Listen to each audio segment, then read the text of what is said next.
ভাই 203 লঞ্চের cabin booking counter থেকে কিভাবে আগে বুকিং দেওয়া কেবিনের স্লিপ এবং চাবি সংগ্রহ করতে হয়। তো সিঙ্গেল কেবিনের যে বেডটা বেশ ভালোই চওড়া আছে।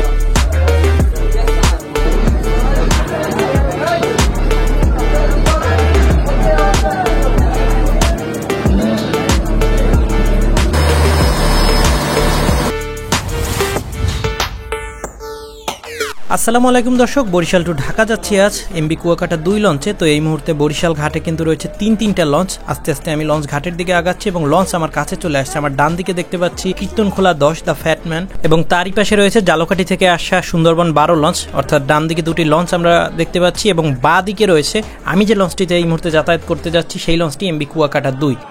তো যাচ্ছি লঞ্চের দিকে এবং আপনাদেরকে বলে রাখি আমি কিন্তু ফোনে কেবিন বুকিং দিয়ে রেখেছিলাম এবং বিকাশে পেমেন্ট করেছি। তো এক্ষেত্রে কোনো ঝামেলা আছে কিনা এবং প্রপারলি কেবিনের চাবি তারা বুঝিয়ে দেয় কিনা সেটাই আমি আপনাদেরকে দেখাবো এবং কিভাবে অগ্রিম বুকিং দেওয়া কেবিন আপনারা ঘাটে এসে পেয়ে যান সেটি ফুল ভিডিওতে আপনারা দেখতে পাবেন। তো আমার সামনে এই মুহূর্তে রয়েছে কুয়াকাটা 2, কীর্তনখোলা 10 এবং সুন্দরবন 12। তো আমি প্রবেশ করছি এমবি কুয়াকাটা 2 লঞ্চে।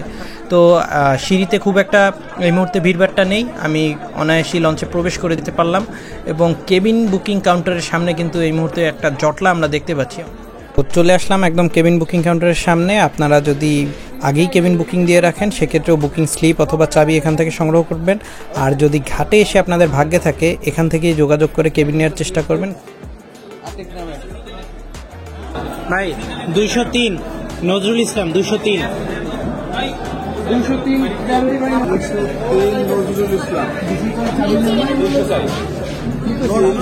জি জি জি 203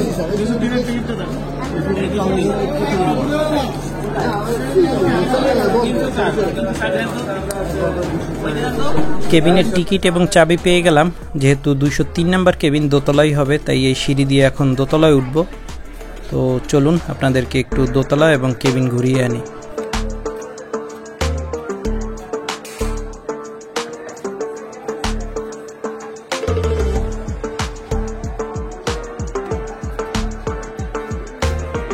সিঁড়ি বেয়ে একদম চলে আসলাম দোতলার ফ্রন্টে।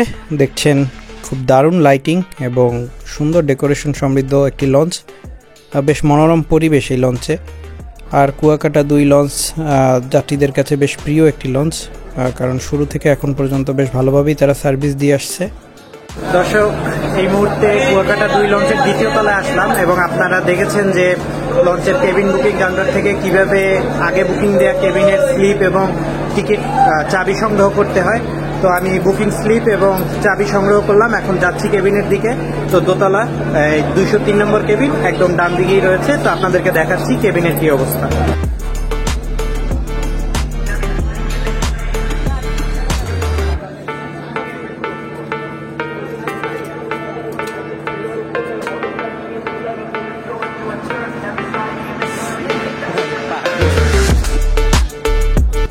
কেবিনে প্রবেশ করার সাথে সাথেই আমার সাথে থাকা সেনা সদস্যরা এটাকে নিজেদের টেরিটরি বানিয়ে ফেলেছে দেখছেন, আর আমি আপনাদেরকে একটু ভিডিও করে কিছু ইনফরমেশন দেওয়ার চেষ্টা করছি।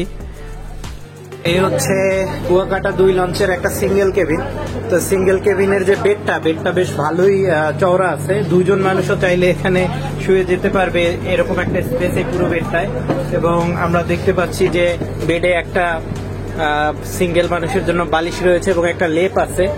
পরে দেখতে পাচ্ছি ফ্যান চলতেছে, একটা আয়না আছে, এর পাশে আমরা খুব সুন্দর লাইটিং এর ব্যবস্থা দেখতে পাচ্ছি। এই হচ্ছে উপরের সিলিং, এই মুহূর্তে লাইট জ্বলছে। আর এদিকটাতে একটা হুক আছে, আপনারা জামা কাপড় ঝুলিয়ে রাখতে পারবেন। আর দেখি এখানে কিন্তু জুতা আছে আপনারা ওয়াশরুমে ব্যবহার করার জন্য। আর এখানে একটা বক্স যেখানে আমরা একটা পানির জগ দেখতে পাচ্ছি, এখানে একটা ড্রয়ার আছে, আপনারা প্রয়োজনীয় জিনিসপত্র এখানে রাখতে পারেন। তবে যাওয়ার সময় অবশ্যই খেয়াল রাখবেন যেন আপনারা সবকিছু চেক করে তারপর নামছেন কিনা। এরকম একটা সিঙ্গেল কেবিনে বরিশাল টু ঢাকা আপনাদের যাতায়াত করতে ভাড়া গুনতে হবে মাত্র 1000 টাকা। যদি একজনের বেশি যাতায়াত করেন সেক্ষেত্রে এক্সট্রা ডেক টিকিট কাটতে হবে। লঞ্চের কেবিন থেকে বের হওয়ার সময় খুবই গুরুত্বপূর্ণ একটা টিপস আপনারা সবসময় মাথায় রাখবেন, সেটা হলো এই চাবি দিয়ে কেবিনের গেটটা অবশ্যই লক হয়েছে কিনা ঠিকমতো সেটা চেক করবেন। আর একটা বিষয় হচ্ছে এই যে জানালা দেখতে পাচ্ছেন, আপনি চেক করবেন ভালো করে এই জানালার লকটা ঠিকমতো দেয়া আছে কিনা, কারণ এই জানালা যদি খোলা থাকে আপনি যদি কেবিনের বাইরে চলে যান যে কেউ কিন্তু আপনার কেবিনে প্রবেশ করতে পারবে, বিশেষ করে হকাররা কিংবা চোর, তারা কিন্তু এখান থেকে প্রবেশ করে আপনার জিনিসপত্র নিয়ে যেতে পারে। তাই অবশ্যই গেট থেকে বের হওয়ার সময় আপনারা খেয়াল করবেন যে তালাটা মেরেছেন কিনা, এভাবে আপনারা তালাটা মারবেন, এর পাশাপাশি জানালাটাও লক করবেন।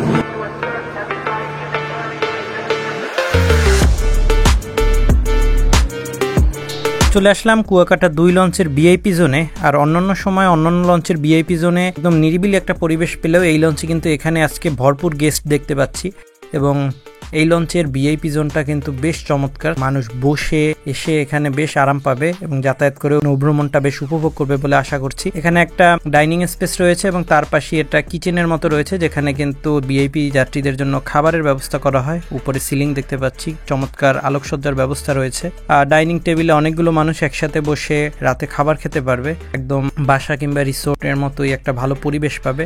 আর এখানে স্পেসটা বেশ বড়, একটা ড্রয়িং স্পেসের মতো রয়েছে, যেখানে সোফা রয়েছে আর অনেকগুলো ভিআইপি কেবিন রয়েছে, যার প্রত্যেকটাতে এই মুহূর্তে গেস্ট থাকছে। মানুষ এখানে এসে বসে যেমন যাতায়াত করবে, তেমনি ছবি তোলারও বেশ ভালো একটা পরিবেশ এবং সময় কাটানোর জন্য বেশ মনোরম একটা পরিবেশ কিন্তু পেয়ে যাবে এই ভিআইপি জোনে। লঞ্চে আসলে এই মোস্ট ওয়ান্টেড খাবার নারকেল চিড়া অবশ্যই খাবেন, এর দাম মাত্র 20 টাকা।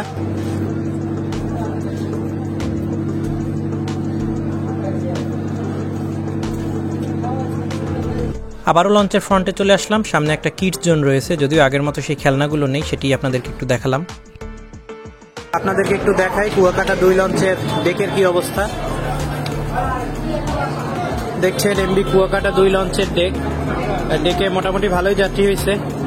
তো এখন বরিশালের রোটেশনের কারণে 2টা লঞ্চ চলাচল করতেছে এবং 2টা লঞ্চে কিন্তু মোটামুটি ভালোই যাত্রী হয়। তবে আজকে ডেক কিন্তু মোটামুটি ফুলই বলা যায়, কিন্তু কিছু জায়গা এখনো খালি আছে। হাঁটতে হাঁটতে চলে আসলাম কুয়াকাটা 2 লঞ্চের ইঞ্জিন রুমের কাছে। দেখতে পাচ্ছেন এই মুহূর্তে ইঞ্জিন রুম, এবং সুবিশাল 2টা ইঞ্জিন রয়েছে কিন্তু এই লঞ্চে, এবং জেনারেটর। এই যে ইঞ্জিন, এই 2টা ইঞ্জিনের সাহায্যে কিন্তু এই লঞ্চটিকে সামনের দিকে এগিয়ে নিয়ে যায় লঞ্চের মাস্টার, যেটা একদম মাস্টার 4th তলা থেকে নিয়ন্ত্রণ করা হয় এই ইঞ্জিনটাকে। আর এবং ইঞ্জিন রুমেও কিন্তু ইঞ্জিন মাস্টার থাকে। আর এরপরে আপনাদেরকে যে জিনিসটা দেখাবো সেটা হচ্ছে টি স্টল, এবং এখানে একটা ক্যাফে কর্নার কিংবা ক্যান্টিন রয়েছে। চা কেমন? ভালো? লঞ্চের চা ভালো মোটামুটি। যাত্রীরা ঘুমলেও এখানে টি স্টলের যে ভাইয়া সে কিন্তু ঘুমায় না, সারা রাত ধরেই এখানে একটা ব্যস্ততা থাকে দেখা যায়। বরিশালের লঞ্চে করে আপনি কিন্তু বাইক নিয়েও ট্রাভেল করতে পারেন, সেক্ষেত্রে দেখছেন যে বাইক রাখার কিন্তু লঞ্চের পেছনে এবং আলনির অংশে কিন্তু বাইক রাখার জায়গা রয়েছে। প্রতিটি বাইক ভাড়া 300 টাকা। আর কেবিন যাত্রীদের মতোই লঞ্চের ডেক যাত্রীদেরও বিনোদনের জন্য রয়েছে বিশাল মনিটরের ব্যবস্থা। তবে যুগের সাথে মানুষের রুচি বদলে গেছে, এখন আর সারা রাত ভরে মানুষ সিনেমার গানের দিকে তাকিয়ে থাকে না, কারণ সবার হাতেই অ্যান্ড্রয়েড স্মার্টফোন রয়েছে। তারপরও কিছু মানুষ রয়েছে যারা যাতায়াত পথে এটা খুব ভালোবাসে দেখতে।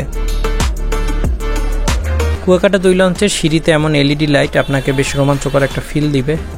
তো সিঁড়ি বেয়ে আবারও কেবিনের দিকে যাচ্ছি, এবং এই ভিডিওর পরের পার্ট আপনারা যদি বেশি বেশি লাইক করেন, কমেন্ট করেন এবং অনেক বেশি শেয়ার করে দেন, তাহলে বুঝবো আপনাদের ভালো লেগেছে, তাহলেই আবারও আপলোড দিব। কেননা ভিডিওটা অলরেডি অনেক লম্বা হয়ে গেছে, আজ এই ভিডিওটি আর তাই লম্বা করতে চাচ্ছি না। কেমন লেগেছে সম্পূর্ণ ভিডিওটি আপনারা অবশ্যই কমেন্ট করে জানাবেন। আপনাদের কমেন্টসগুলো আমাকে পরবর্তী ভিডিও এডিট করার অনুপ্রেরণা যোগাবে। ধন্যবাদ সবাইকে, আজ এই পর্যন্তই। আল্লাহ হাফেজ।